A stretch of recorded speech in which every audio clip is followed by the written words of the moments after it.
La Cour des comptes ne croit pas aux promesses d'Emmanuel Macron pour un équilibre budgétaire retrouvé en 2022.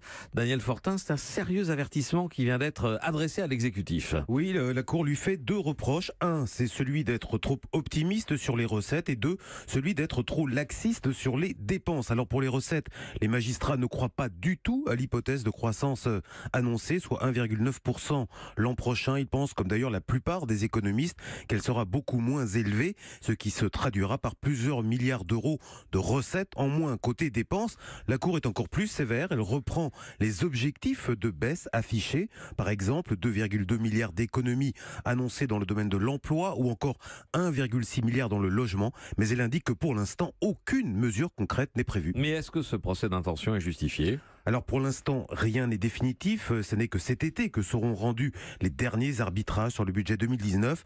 Mais le problème, c'est que pour l'instant, le gouvernement se distingue davantage par la création de dépenses nouvelles que par leur réduction. On peut citer par exemple le futur service national universel qui coûtera quand même 2 milliards par an en régime de croisière, ou encore le reste à charge zéro pour les soins dentaires ou optiques, soit 1 milliard de dépenses en plus. Bref, les signaux ne vont pas du tout dans le bon sens pour l'équilibre des finances publiques. Daniel Fortin de la rédaction des Échos, merci.